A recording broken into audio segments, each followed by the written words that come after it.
ബാങ്ക്വറ്റിൻ്റെ ഒരു പുതിയ എപ്പിസോഡിലേക്ക് എല്ലാവർക്കും സ്വാഗതം. കർത്താവായ യേശുക്രിസ്തുവിൻ്റെ നാമത്തിൽ എല്ലാ പ്രിയപ്പെട്ടവർക്കും സ്നേഹവും വന്ദനവും അറിയിക്കുന്നു. നാം തുടർമാനമായി വിവിധ വിഷയങ്ങളെക്കുറിച്ച് പുതിയ നിയമത്തെ ആസ്പദമാക്കി കഴിഞ്ഞ ദിവസങ്ങൾ ചിന്തിച്ചുകൊണ്ടിരിക്കുകയായിരുന്നു. എന്നാൽ ഇന്ന് കൊരിന്ത്യർക്ക് എഴുതിയ 2-ാം ലേഖനത്തിൽ നിന്ന് ചില കാര്യങ്ങൾ ഓർപ്പിച്ച് നമുക്ക് ദൈവവചനം ചിന്തിപ്പാനിടയാകട്ടെ എന്ന് ഞാൻ പ്രാർത്ഥിക്കുന്നു. 2 കൊരിന്ത്യർ 5:17 നമുക്ക് ഏവർക്കും സുപരിചിതമായ വാക്യമാണ്. ആ വാക്യത്തിലാണ് നാം ഇന്ന് ശ്രദ്ധ പതിപ്പിക്കുന്നത്.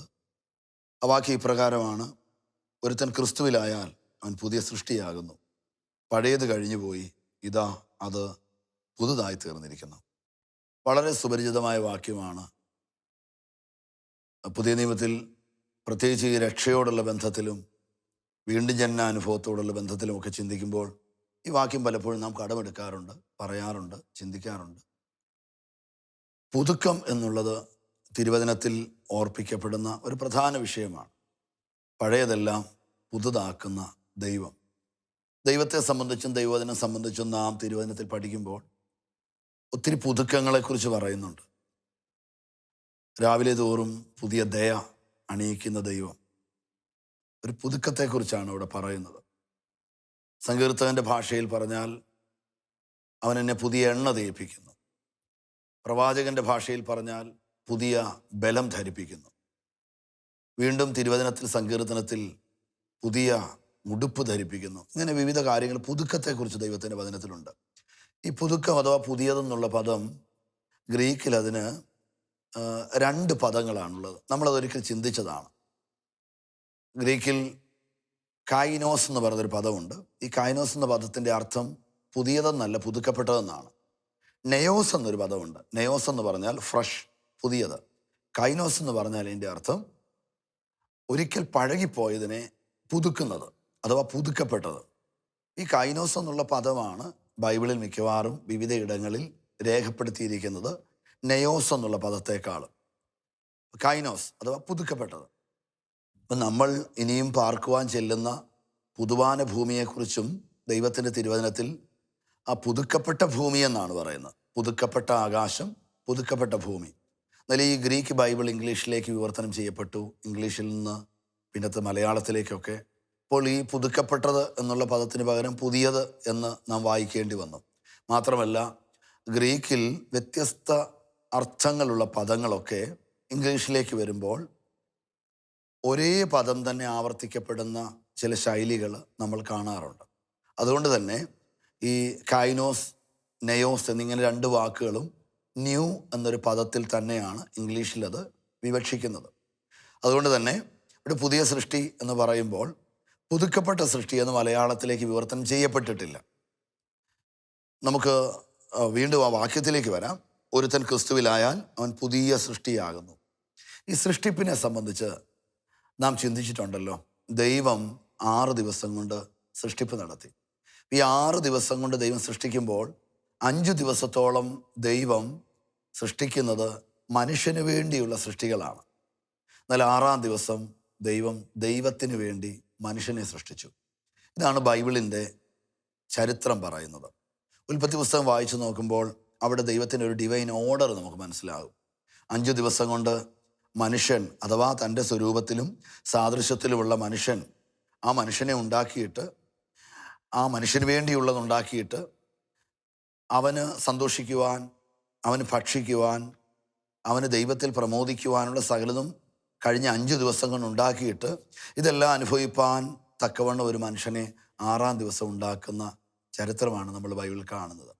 ഇതിൽ നമുക്കൊരു സന്ദേശം വ്യക്തമാണ്. ദൈവം ഒരിക്കലും ഒരു ആവശ്യക്കാരനെ അല്ല ആദ്യം ഉണ്ടാക്കുന്നത്, ആവശ്യങ്ങളാണ്. 5 ദിവസം കൊണ്ട് ഒരുവൻ ഉണ്ടാകേണ്ടുന്ന സകല ആവശ്യങ്ങളെയും അതിനെ സൃഷ്ടിച്ച ദൈവം 6-ാം ദിവസം ഒരു ആവശ്യക്കാരനെ ഉണ്ടാക്കുകയാണ്. നമ്മോടുള്ള ബന്ധത്തിലും ഇത് തന്നെയാണ് ദൈവത്തിൻ്റെ തിരുവചനം നമ്മെ ഓർപ്പിക്കുന്നത്. നമ്മുടെ ആവശ്യങ്ങളോ അല്ലെങ്കിൽ നമ്മുടെ ദൈനംദിന ജീവിതത്തിലെ നാം നേരിടേണ്ടുന്ന പ്രശ്നങ്ങളിലൊക്കെ മറുപടികൾ, ഉത്തരങ്ങൾ, ആവശ്യങ്ങളൊക്കെ നമ്മുടെ ഒരു ബുദ്ധിമുട്ടിന് ശേഷമല്ല അതുണ്ടാകുന്നത്. അത് ആരംഭത്തിൽ തന്നെ ദൈവം നമുക്ക് വേണ്ടി ഉണ്ടാക്കി വെച്ചിരിക്കുക. ഒന്നുകൂടി പറഞ്ഞാൽ മറുപടികളാണ് ആദ്യം ഉണ്ടായത്, ചോദ്യങ്ങളല്ല. ആവശ്യങ്ങളുടെ വിടുതലുകളാണ് ആദ്യം ഉണ്ടായത്, നമ്മുടെ ആവശ്യങ്ങളല്ല. ഇതാണ് ദൈവത്തിൻ്റെ വചനം നമ്മെ പഠിപ്പിക്കുന്നത്. ഇതുകൊണ്ട് തന്നെയാണ് കർത്താവിൻ്റെ വചനത്തിൽ നമ്മോട് കർത്താവ് ഓർപ്പിക്കുന്നത്, നാളെക്കുറിച്ച് വിചാരപ്പെടരുത്. കാരണം നിങ്ങളെക്കുറിച്ച് വിചാരപ്പെട്ട്, നിങ്ങളുടെ നാളുകളെക്കുറിച്ച് വിചാരപ്പെട്ട് ചിന്തിക്കുന്ന, അതിനുവേണ്ടി പ്രൊവൈഡ് ചെയ്യുന്ന ഒരു പിതാവ് നിങ്ങൾക്കുണ്ട്. അപ്പോൾ ഈ ഒരു പിതാവ് നമുക്കുണ്ടെന്നുള്ള ആ ദൈവീക വെളിപ്പാട് നമ്മുടെ ജീവിതത്തിൽ ലഭിക്കുന്നത് തന്നെയാണ് വീണ്ടും ജനനാനുഭവമുള്ള ഒരുവൻ്റെ സന്തോഷം. കാരണം ഒരുവൻ വീണ്ടും ജനിക്കുമ്പോൾ അവനൊരു കുടുംബത്തിലേക്കാണ് ജനിക്കുന്നത്. എഫെസ്യ ലേഖനം ഇപ്രകാരം ഓർപ്പിക്കുന്നുണ്ടല്ലോ, സ്വർഗത്തിലെയും ഭൂമിയിലെയും സകലരുടെയും പേര് വരുവാൻ കാരണമായ പിതാവിൻ്റെ സന്നിധിയിൽ ഞാൻ മുട്ടുമടക്കുന്നു എന്നൊക്കെ പൗലോസ് അപ്പോസ്തലൻ പറയുന്നുണ്ടല്ലോ. അതിൻ്റെ അർത്ഥം അനേക മക്കൾ, വിവിധ ഭാഷകളിലുള്ള, വിവിധ രാജ്യങ്ങളിലുള്ള, അല്ലെങ്കിൽ വിവിധ സംസ്കാരങ്ങളിലുള്ള ഒത്തിരി മക്കൾ, സഹോദരങ്ങൾ, സഹോദരിമാർ, അവർക്കെല്ലാം കൂടി ഒരു പിതാവ്. ഇതാണ് ദൈവത്തിൻ്റെ സ്വപ്നം. മറിച്ച് ഒരു അനേക രാജ്യങ്ങൾക്ക് അധിപനായി ദൈവം ഭരിക്കുന്നെന്നോ ക്രിസ്തു ഭരിക്കുന്നെന്നോ എന്നുള്ളതൊന്നുമല്ല ഈ ദൈവരാജ്യം എന്ന് പറയുന്നത്. ദൈവരാജ്യം എന്ന് പറഞ്ഞാൽ ഒരു കുടുംബം, ആ കുടുംബത്തിൽ പിതാവ്, ആ പിതാവിന് അനേക മക്കൾ, ക്രിസ്തു അതിൽ മൂത്ത സഹോദരൻ. ഇതൊക്കെയാണ് ബിബ്ലിക്കൽ വേയിൽ നമ്മൾ ദൈവവചനം കാണുമ്പോൾ നമുക്ക് മനസ്സിലാകുന്നത്.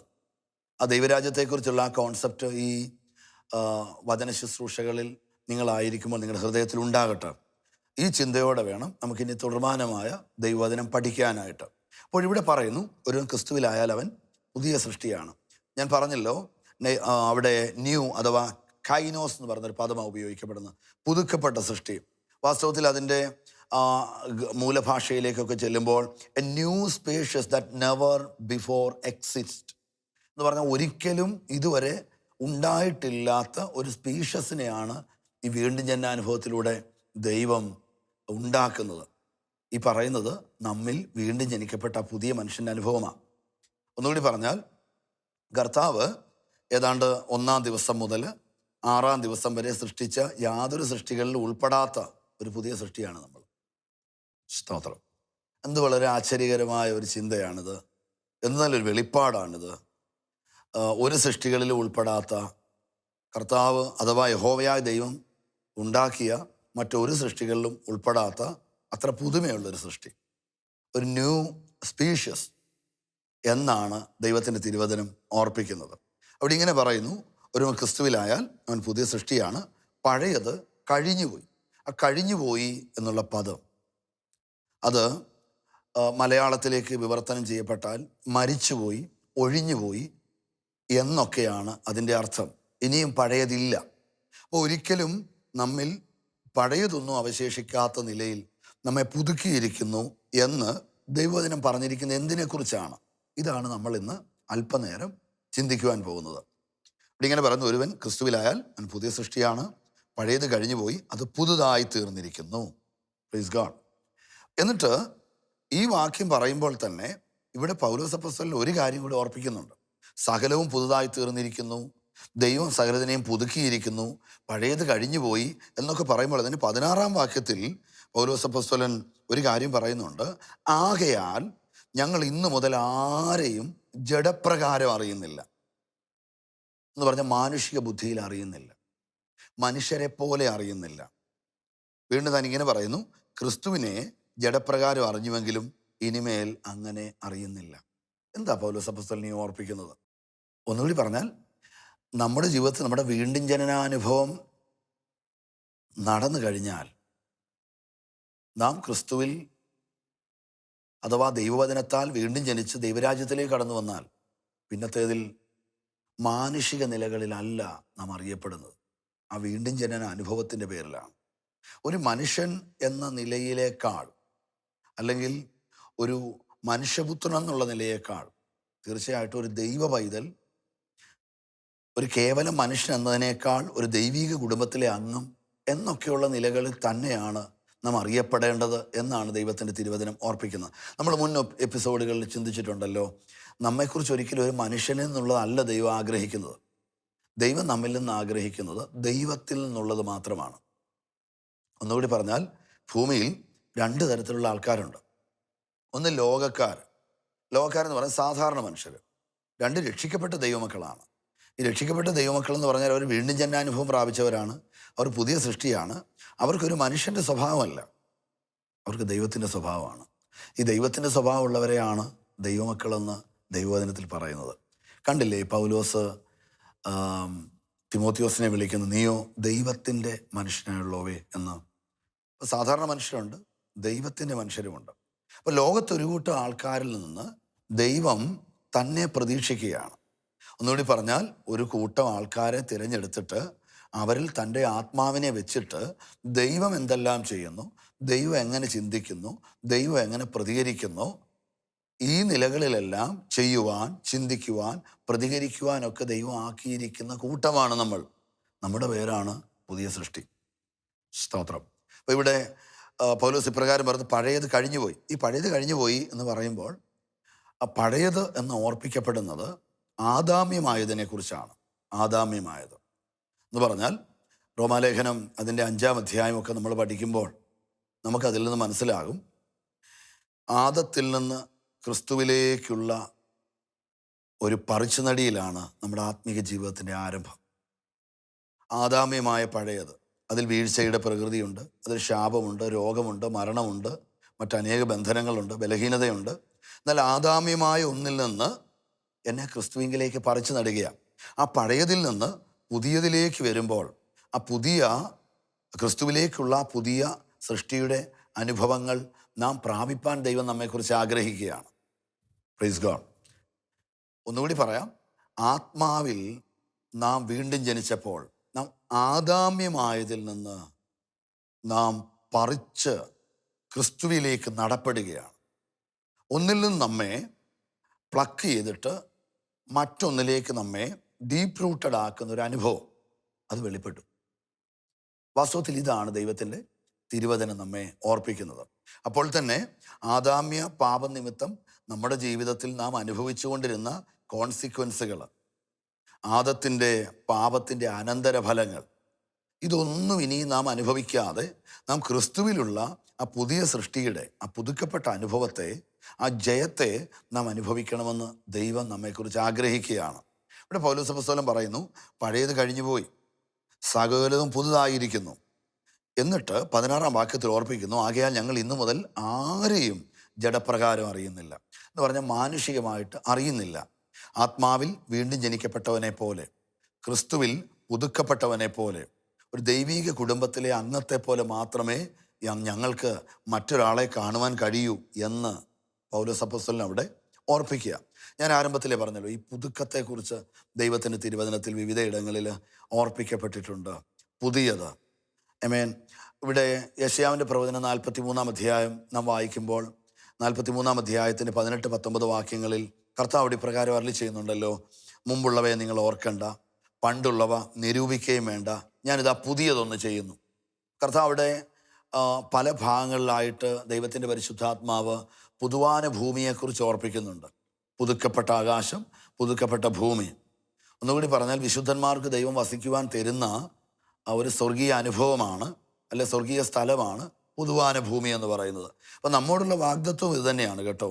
നമ്മെ സ്വർഗത്തിൽ നിത്യകാലം ഇരുത്താമെന്നല്ല യേശു പറഞ്ഞത്, മറിച്ച് നമ്മെ ഒരിക്കൽ ആകാശവിധാനത്തിൽ വെളിപ്പെടുന്ന കർത്താവ് നമ്മുടെ രൂപാന്തരത്തിന് ശേഷമായി ചില വർഷങ്ങൾക്ക് ശേഷം വീണ്ടും നടക്കുന്ന ചില അന്ത്യകാല സംഭവങ്ങൾക്ക് ശേഷമായിട്ട് പുതുക്കപ്പെട്ട ഭൂമിയിലും പുതുക്കപ്പെട്ട ആകാശത്തിലും ആ ഒരു കോസ്മോസിൽ നമ്മെ നിത്യകാലം വസിപ്പിക്കും എന്നാണ് ദൈവത്തിൻ്റെ തിരുവചനം ഓർപ്പിക്കുന്നത്. ഇതാണ് വെളിപ്പാട് പുസ്തകം 21-22 അധ്യായങ്ങളിൽ നമ്മൾ കാണുന്നത്. അപ്പം എല്ലാത്തിനും പുതുക്കം വെളിപ്പെടുന്നു. ആ ഒരു അനുഭവത്തെക്കുറിച്ചാണ് ബൈബിള് വിവക്ഷിക്കുന്നത്. ആ പുതുക്കത്തിൻ്റെ പ്രത്യേകത, അതിനെ ഒരിക്കലും പഴകുകയില്ല. Praise God. അപ്പോൾ ഒരിക്കലും പഴകാത്തൊരു പുതുക്കം നമ്മിൽ വെളിപ്പെടുവാൻ തക്കവണ്ണമാണ് ദൈവത്തിൻ്റെ പരിശുദ്ധാത്മാവ് നമ്മുടെ മേൽ വന്നത്. അതുകൊണ്ട് പരിശുദ്ധാത്മാവ് നമ്മുടെ മേലുണ്ടെങ്കിൽ തീർച്ചയായും നമുക്കൊരിക്കലും ഇനി പഴകുവാൻ കഴിയത്തില്ല. നാം പുതുകിക്കൊണ്ടേയിരിക്കും. ആമേൻ. ഇനി മാത്രമല്ല, കർത്താവ് വരുമ്പോഴുള്ള നമ്മുടെ രൂപാന്തരത്തിന് ശേഷം, ശാരീരിക രൂപാന്തരം അഥവാ നമ്മുടെ പുത്രത്വത്തിൻ്റെ സമ്പൂർണ്ണത, അതിന് ശേഷമായിട്ട് നമുക്കൊരിക്കലും പഴകുവാൻ കഴിയത്തില്ല. ഇതിനെക്കുറിച്ചാണ് ദൈവത്തിൻ്റെ തിരുവചനം അവിടെ ഓർപ്പിക്കുന്നത്. Praise God. അപ്പോൾ ഇനിയും ഈ മത്തായിയുടെ സുവിശേഷം 9-ാം അധ്യായത്തിൽ കർത്താവായ യേശുക്രിസ്തു തന്നെ ഇപ്രകാരം പറയുവാനിടയായി തീർന്നു. മത്തായി 9:16-17 വാക്യങ്ങളിലാണ് അവിടെ ഇപ്രകാരം പറയുന്നുണ്ട്. മീൻ ആരും കോടി തുണിക്കണ്ടം പഴയ വസ്ത്രത്തിൽ ചേർത്ത് തുന്നുമാറില്ല, അതുപോലെ പുതുവീഞ്ഞ് പഴയ തുരുത്തിയിൽ പകരാറുമില്ല. ഒന്നുകൂടി പറഞ്ഞാൽ കർത്താവ് അവിടെ ഇപ്രകാരം ഓർപ്പിക്കുകയാണ്, പുതിയ വീഞ്ഞ് പുതിയ തുരുത്തിയിൽ മാത്രമേ പകരുകയുള്ളൂ. എന്താ കർത്താവ് പറയുന്നത്? പഴയതും പുതിയതും ഒന്നിച്ച് ചേർത്ത് വെക്കുവാൻ കഴിയത്തില്ല. പുതുക്കപ്പെട്ടത് എന്നേക്കും പുതുക്കമുള്ളതായിരിക്കണം. അത് ആ പുതുക്കത്തിൽ നിലകൊള്ളണം എന്ന് കർത്താവ് നമ്മോട് ഓർപ്പിക്കുകയാണ്. Praise God. റോമാലേഖനം 6-ാം അധ്യായത്തിലേക്ക് നമ്മൾ വരുമ്പോൾ ഈ പറയപ്പെട്ട കാര്യങ്ങളുടെ എല്ലാം ഒരു ആത്മീക വെളിപ്പാടെന്നുള്ള നിലയിൽ റോമാലേഖനം 6-4 മുതൽ 6 വരെ പൗലോസ് അപ്പോസ്തലൻ ചില കാര്യങ്ങൾ ഓർപ്പിക്കുന്നുണ്ട്. അപ്പം അതുകൂടി നമുക്ക് ഇന്ന് പകൽ ചിന്തിച്ച് വേഗത്തിൽ അവസാനിപ്പിക്കാൻ ഞാൻ ആഗ്രഹിക്കുകയാണ്. റോമർ 6 നമ്മൾ പഠിക്കുമ്പോൾ ഞാൻ മുന്നമേ നിങ്ങളെ ഓർപ്പിച്ചിട്ടുണ്ട്. ഈ പാപം സംബന്ധിച്ചുള്ള മരണത്തെക്കുറിച്ചാണ് റോമാലേഖനം 6-ാം അധ്യായം ഓർപ്പിക്കുന്നത്. ഒരു വിശ്വാസി തൻ്റെ ആത്മീക ജീവിതത്തിൽ താൻ അടിയുറച്ച് നിലനിൽക്കണമെങ്കിൽ തീർച്ചയായിട്ടും റോമാലേഖനം പഠിച്ചിരിക്കണം. വാസ്തവത്തിൽ ദൈവഭൃത്യന്മാർക്ക് പ്രസംഗിക്കുവാൻ വേണ്ടിയല്ല ബൈബിളിൽ പുതിയ നിയമം എഴുതപ്പെട്ടിരിക്കുന്നത്. മറിച്ച് എല്ലാ ദൈവ ജനത്തിനും എല്ലാ വിശ്വാസികൾക്കും അത് വായിച്ച് പഠിക്കേണ്ടതിനും അതിൽ ഉറച്ചു നിൽക്കേണ്ടതിനുമാണ്. അപ്പോൾ ആ ഒരു വെളിപ്പാടോടെ നിങ്ങൾ ദൈവവചനം വായിക്കുന്നവരായിരിക്കണം. നിങ്ങൾ ഒരിക്കലും ദൈവവചനം വായിക്കരുത്, നിങ്ങൾ ദൈവവചനം പഠിക്കണം. അപ്പോൾ നാം പഠിച്ച് നിശ്ചയം പ്രാപിച്ചിരിക്കുന്നതിലും നിലനിൽക്കുവാനാണ് നമ്മെ ദൈവത്തിൻ്റെ തിരുവചനം ഓർപ്പിക്കുന്നത്. മാത്രമല്ല, തിരുവെഴുത്ത് പഠിക്കുന്ന ഒരാളെ ഏത് തിരുവെഴുത്ത് പഠിച്ച് അല്ലെങ്കിൽ എന്തെല്ലാം തിരുവെഴുത്ത് പഠിച്ച് അതിൽ നിന്ന് നാം പക്വത പ്രാപിക്കുന്നുവോ, അതിൽ വെളിപ്പാട് പ്രാപിക്കുന്നു, അങ്ങനെയുള്ളവരെ ദൈവവചനം ജ്ഞാനി എന്നാണ് പറയുന്നത്. എന്ന് പറഞ്ഞാൽ അറിവുള്ളവൻ എന്നതിനേക്കാൾ ജ്ഞാനമുള്ളവൻ. എന്താ ഈ ജ്ഞാനം എന്ന് പറഞ്ഞാൽ ദൈവം ഒരു കാര്യത്തെ നോക്കിക്കാണുന്നത് പോലെ കാണുവാനുള്ള ഒരുവൻ്റെ എബിലിറ്റിയുടെ പേരാണ് ജ്ഞാനമെന്ന് പറയുന്നത്. അപ്പോൾ അത്രത്തോളം നമ്മെ ജ്ഞാനിയാക്കുവാൻ മതിയായ തിരുവെഴുത്തുകളെയാണ് നമുക്ക് ദൈവം തന്നിരിക്കുന്നത്. അപ്പോൾ ആ തിരുവെഴുത്തുകളെ നാം പഠിക്കുവാനും അതിൽ നിശ്ചയം പ്രാപിക്കുവാനും കർത്താവ് ആഗ്രഹിക്കുകയാണ്. ഇവിടെ റോമാലേഖനം 6-ാം അധ്യായം 4 മുതൽ 6 വരെ ഇപ്രകാരം ഓർപ്പിക്കുന്നുണ്ട്. നാം അവൻ്റെ മരണത്തിൽ പങ്കാളികളായിത്തീർന്ന സ്നാനത്താൽ അവനോട് കൂടി കുഴിച്ചിടപ്പെട്ടു. അടുത്ത വാക്യം ഇങ്ങനെ പറയുന്നു, ക്രിസ്തു മരിച്ച് പിതാവിൻ്റെ മഹിമയാൽ ഉയർത്തെഴുന്നേറ്റതുപോലെ ജീവൻ്റെ പുതുക്കത്തിൽ നടക്കേണ്ടതിന് തന്നെ. അപ്പം അവിടെ ഒരു പഴക്കവും ഒരു പുതുക്കവും പറയുന്നുണ്ട്. എന്തിനാണ് സ്നാനപ്പെട്ടതെന്നാണ് ഇവിടെ പറയുന്നത്. റോമാലേഖനം 6-ാം അധ്യായത്തിലാണ് സ്നാനത്തെക്കുറിച്ച് പ്രത്യേകമായിട്ട് ഓർപ്പിക്കുന്നത്, നമുക്കറിയാം. അപ്പം അവിടെ റോമാലേഖനത്തിൽ പറയുന്ന സ്നാനം ജലസ്നാനത്തെക്കുറിച്ചല്ല അവിടെ ഓർപ്പിക്കുന്നത്, മറിച്ച് ക്രിസ്തുവിലേക്കുള്ള സ്നാനത്തെക്കുറിച്ചാണ്. ഞാനത് പറഞ്ഞിട്ടുമുണ്ട്. അവിടുത്തെ എലമെൻ്റ് ക്രൈസ്റ്റാണ്, വാട്ടറല്ല. ഒരു വാട്ടർ ബാപ്റ്റിസത്തെക്കുറിച്ചല്ല അവിടെ പറയുന്നത്, മറിച്ച് അവിടെ പറയുന്നത് ക്രിസ്തുവിലേക്കുള്ള സ്നാനത്തെക്കുറിച്ചാണ്. ആമേൻ. ആത്മസ്നാനം അഥവാ ക്രിസ്തുവിലേക്കുള്ള സ്നാനം അതൊരുവൻ്റെ വീണ്ടും ജന്മ അനുഭവത്തിൽ അവൻ പ്രാപിക്കുന്നതാണ്. നാം ഒരുപക്ഷെ വെളിപ്പാടിൽ ഇത് തിരിച്ചറിഞ്ഞിട്ടില്ലെങ്കിൽ പോലും നമ്മൾ യേശുക്രിസ്തുവിനെ രക്ഷിതാവും കർത്താവുമായി സ്വീകരിക്കുകയും നാം നമ്മെ തന്നെ വിട്ട് ക്രിസ്തുവിലേക്ക് നമ്മെ ഏൽപ്പിക്കുകയും ചെയ്തപ്പോൾ ഇങ്ങനെ ഒരു സ്നാനം നടന്നു. നാം ക്രിസ്തുവിലായി, നാം ആദത്തിൽ നിന്ന് വേർപെട്ടു, നാം കർത്താവിങ്കിലേക്കായി.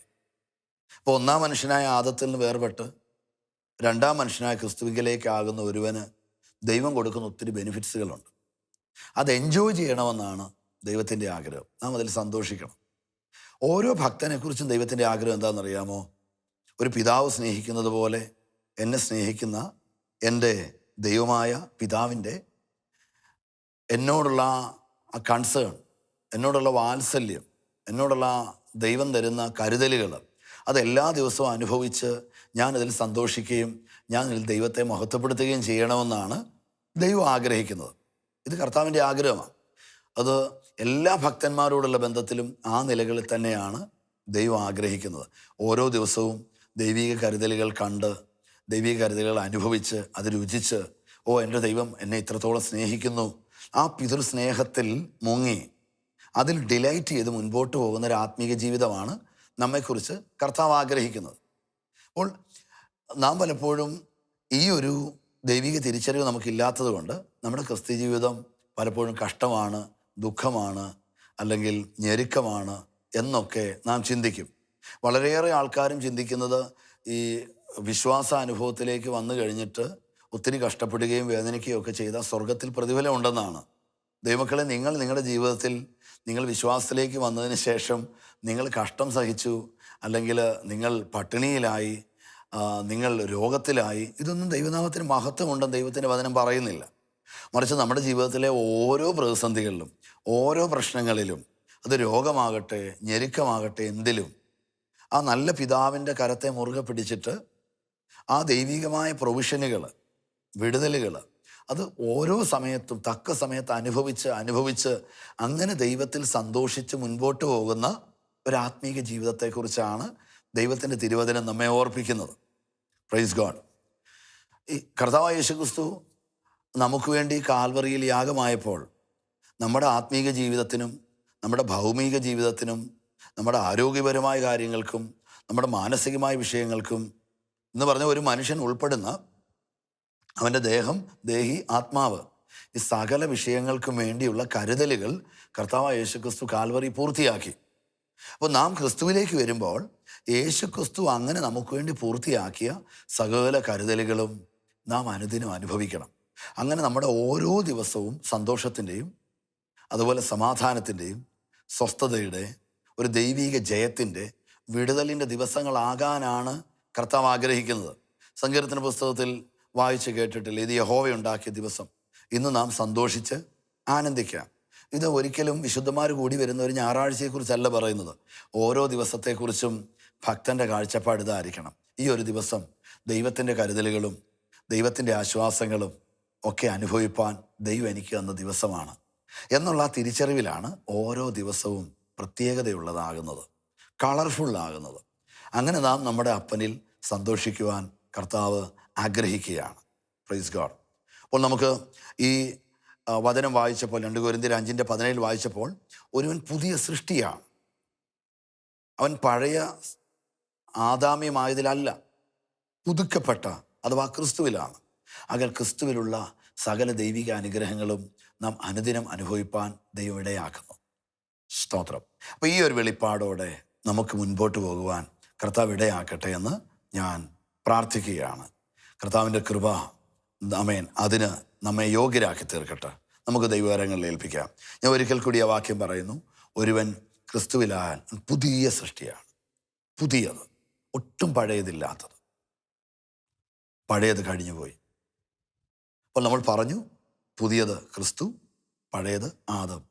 അപ്പോൾ ആദമോ ആദാമ്യ പാപം സംബന്ധിച്ചുള്ളതോ അതിൻ്റെ ഒരു അനന്തര ഫലങ്ങളും ഇനിയും ഞാൻ അനുഭവിക്കാൻ ദൈവം ആഗ്രഹിക്കുന്നില്ല.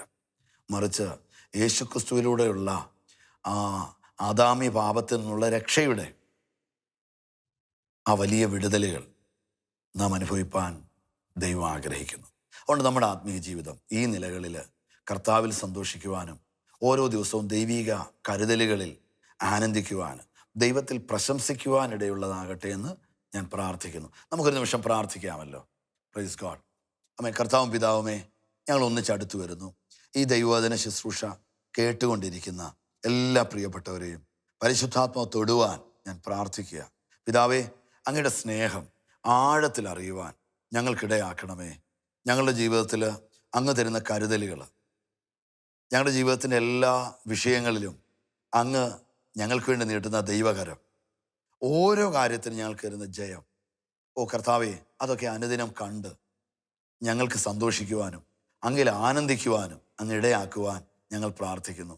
അതേ പിതാവേ, അവിടുന്ന് കാൽവറിയിൽ യേശുക്രിസ്തുവിൽ അത് ഞങ്ങൾക്ക് വേണ്ടി ചെയ്തതിനായിട്ട് ഞങ്ങൾ അങ്ങയെ സ്തുതിക്കുന്നു. ഞങ്ങൾക്കിങ്ങനെ ഒരു ആത്മീക ജീവിതത്തിലേക്ക് എത്തുവാൻ അങ്ങ് ഞങ്ങളെ തിരഞ്ഞെടുത്ത വലിയ ദൈവകൃപയ്ക്കായി ഞങ്ങൾ സ്തോത്രം ചെയ്യുന്നു. ഞങ്ങൾ തിരുക്കരങ്ങൾ ഏൽപ്പിക്കുന്നു യേശുക്രിസ്തുവിൻ്റെ നാമത്തിൽ. ആമേൻ. അപ്പോൾ പുതിയൊരു ചിന്തയുമായി അടുത്തൊരു എപ്പിസോഡിൽ നമുക്ക് വീണ്ടും കാണാം. കർത്താവ് നമ്മെ അനുഗ്രഹിക്കട്ടെ. Love you all. God bless you.